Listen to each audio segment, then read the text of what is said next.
On the 30th anniversary of the biggest one-day stock market drop in Wall Street history, the Dow is trading at an all-time high and enjoying a bull run that began nearly 9 years ago.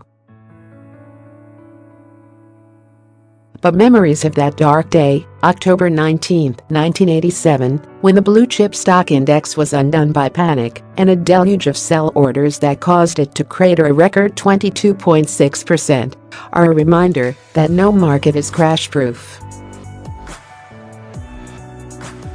What would it take to spark a replay of the 1987 stock market crash, better known as Black Monday? You can't blame investors who fear another out-of-the-blue shock, or Black Monday 2.0, for wondering. Especially Wall Street pros such as Chris Rupkey, now chief financial economist at MUFG Union Bank, who experienced the sell-off firsthand. It felt like an earthquake, Rupkey recalls. You can't believe it's happening. You just want it to stop. The historic meltdown followed a period of big gains for stocks. The selling intensity was worsened by instructions coming from a risk management trading strategy that was supposed to protect investors from falling prices, but ended up causing the selling to feed on itself. The general thinking on Wall Street is that the next big market meltdown will likely be caused by some sort of cataclysmic computer-driven event in a market dominated by machines. And that fear will cast worry in traders' minds as a similar decline to 1987 for today's Dow would equate to a drop of more than 5,200 points from Wednesday's close of 23,158.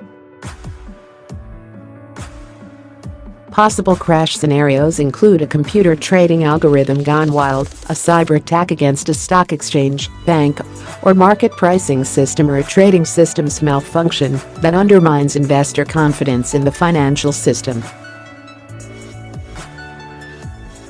We have an electronic market today, and things can get out of control very quickly, warns Joe Salazzi, co-founder and co-head of equity trading at Bemis Trading, and co-author of Broken Markets: How High-Frequency Trading and Predatory Practices on Wall Street Are Destroying Investor Confidence.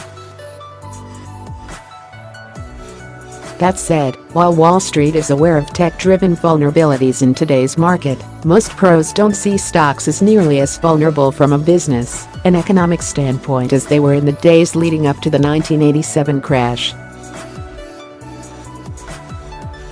For one, this year's gains of 14% are not nearly as turbocharged as the nearly 40% run-up back then. And the interest rate picture is far more favorable for stocks today, with a 10-year Treasury note yielding 2.34%, way lower than 30 years ago, when yields jumped from 7% at the start of the year to around 10% by October.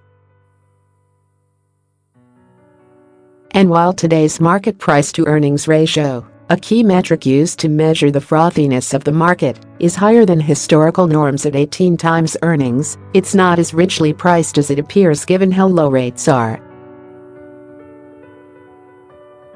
We believe that the stock market stands on a much stronger foundation than it did in October 1987, making another crash like 1987 appear unlikely, LPL Financial and one of its strategists, Ryan Detrick, concluded in a recent report. Still, while rare, stock market crashes, or steep price declines that seemingly come out of nowhere, can't be ignored. Big drops do still happen. Recall the flash crash on May 6, 2010. That day the Dow briefly plunged 600 points in a matter of minutes after a big automated sell trade in the options market put in by a mutual fund overwhelmed trading systems. The Dow also suffered a steep drop of more than 900 points in after-hours trading back on election night after Donald Trump's surprise win against Hillary Clinton. Here are some theories on what could put the market in crisis: a cyber hack attack. Hackers could cause a sizable market drop, by hacking a broker's trading system or stock exchange and sending through a huge wave of phony sell orders. That could trigger an avalanche of selling by confused traders and computer algorithms reacting to false information. The market could get hurt by something nefarious, some kind of hack, Salazzi says. ETF meltdown. A panic could also occur if the market suffers a scary enough plunge that investors who in recent years have piled into low-cost exchange-traded funds and index funds that track broad indexes all try to flee the market at the same time. Currently, 43% of assets managed by mutual funds and ETFs are now made up of index funds, according to Credit Suisse analyst Victor Lin. So-called passive funds have seen inflows of $173 billion, while funds run by stock pickers have suffered outflows of $209 billion. Says Bill Hornberger, chief investment officer at St. Louis-based money management firm Moneta Group, "We have never tested a massive liquidation of ETFs. When the market turns, you will have everyone clearing out, and that will have a cascading effect." Tech glitch.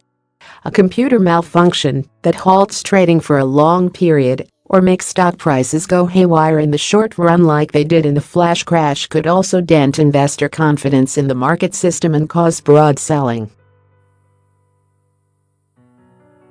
What if you can't get online or trade? What if someone pulls the plug? Rupkey says. Unintentional events that cause geopolitical fears to spike, or a panic inspired by fears of nuclear war, might also cause a potential stampede out of markets, says Jim Paulson, chief investment strategist at the Luthold Group, a Minneapolis-based investment firm. The odds of that happening aren't high, but it is a concern, Paulson says.